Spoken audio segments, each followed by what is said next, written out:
You've heard of Mesopotamia as the cradle of civilization, but did you know there was another cradle in the Indus Valley on the Indian subcontinent? Hello and welcome to Ancient History Encyclopedia! Don't forget, if you enjoy our videos, give this one a like and subscribe so you don't miss out on any new uploads.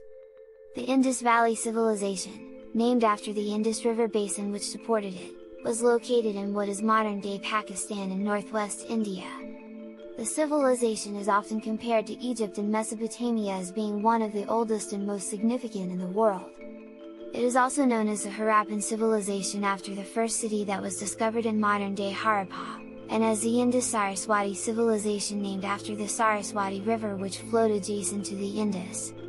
Archaeological evidence suggests that farming settlements along the Indus floodplain were established prior to 7000 BCE. The earliest signs of urbanization in the Indus Valley didn't occur for another 1000 years, and by around 2800 BCE, the region had expanded with towns and cities in all directions. In circa 2600 BCE, major developments and transformations occurred in the Indus floodplain, leading to highly organized and well-built cities. The Indus Valley Civilization is thought to have been literate, with a pictorial script developed from decorations on pottery. Their text has been identified carved on stamped seals, weights, amulets, and copper tablets, which is thought to have been an early form of coinage. However, every attempt to decipher their language has failed, which makes them far more of a mystery than the other civilizations they are often compared to, Mesopotamia and ancient Egypt. Evidence of the Indus Valley Civilization first came to light in 1829 CE when the British explorer Charles Masson discovered the city of Harappa. Masson's work and other expeditions caught the attention of the British authorities, and in the 1860s, the famous historical preservationist Alexander Cunningham began excavations. After founding the organization, the Archaeological Survey of India, ASI, in 1904, he was replaced as the head of the ASI by John Marshall, who would oversee excavations of Harappa and Mohenjo-Daro and would give a name to the Indus Valley Civilization. The highly organized cities were well planned, with roads, mud brick buildings, baths, citadels, sewage systems, and wells for fresh water. The largest of the Indus Valley cities included Harappa, Mohenjo-Daro, Kalibangan, Dholavira, and Ganwarawala. Harappa was the first Indus Valley city to be discovered, and its ruins provide evidence of a sophisticated and well-planned city partially built on platforms to avoid flooding. At its height, the city of Harappa would have been home to around 35,000 people in houses of varying shapes and sizes. The buildings were uniformly built out of mud brick, and the streets followed a grid-like formation. Mohenjo-Daro was also built upon platforms to avoid the Indus River flood level, just like Harappa. The city had a citadel which housed the Great Bath, a large public swimming pool, and associated buildings. On another platform was the lower town, which had houses, small lanes, and large streets. One of the most baffling discoveries is the absence of any buildings resembling temples or palaces in any of the Indus cities. The cities seem to have been built with a focus on the lives of the common people. Homes were built with wind catchers, known as a Persian invention, which is a structure on top of houses that catches the cool breeze and draws it into the interior, an ancient form of air conditioning. Many houses had ceramic floored bathrooms and flushing toilets, which were connected to a sewage system made out of a network of brick drains running along the streets and covered by stone slabs to carry waste from the city houses' bathrooms. Archaeologists have found a number of artifacts left behind by the Indus Valley people.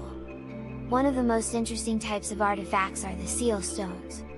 Seal stones were used for identification and trade, and these seals were decorated with animals, both real and fantastical, as well as human figures and symbols interpreted as their script. Other discoveries include bronze vessels, gold jewelry, and figurines of animals such as dogs, monkeys, cows, and human figures. The human figurines of stone, terracotta, and bronze often depict women dancing or posing, which has prompted the theory of a belief in a mother goddess who was the counterpart to an equally powerful god. Due to the lack of written history, it's impossible to know the meaning of these images. Among the most intriguing of these images is what seems to be a unicorn, which appears on the majority of the seals. The Indus people traded with other cultures from Mesopotamia and the Near East, and while we can read their script, we know what the Indus people traded with them, but we don't know what they got in return. One material that the Indus people seem to have been able to monopolize was lapis lazuli, a blue semi-precious stone highly sought after due to its rich coloring.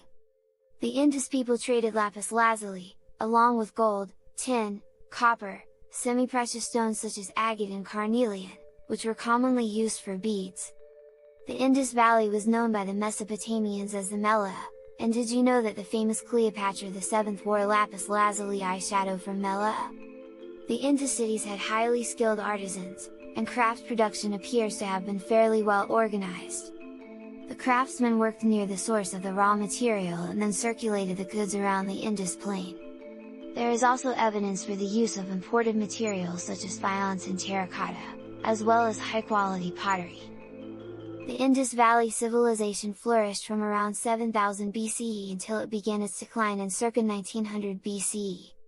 By 1800 BCE, many cities had been abandoned, standardized weights and writing had gone out of use, and many trade links had been severed. The decline of the Indus culture may have been caused by various factors, including diseases such as malaria and cholera, climate change, the drying up of the Saraswati River, which was their main source for irrigation and crops, as well as the decline in trade with Egypt and Mesopotamia. Another main reason for the decline of the Indus people has been suggested as the arrival of the nomadic people from Central Asia known as the Aryans. Although the Aryan influence was initially believed to be an invasion, it is now believed to be more of a migration and merging of the two cultures. The language of the Aryans eventually gained popularity over the Indus Valley language, and they established permanent settlements in the region. No matter what the cause of the decline was, urban development ceased, but small regional cultures flourished in the wake of the great cities, and the Indus Valley Civilization continued to influence the later history of the Indian subcontinent. Lapis lazuli from the Indus Valley culture was widely used by the Mesopotamians and Egyptians. What products do you use daily that come from another culture? Let us know down in the comments below. Thank you all so much for watching, and we'll see you soon!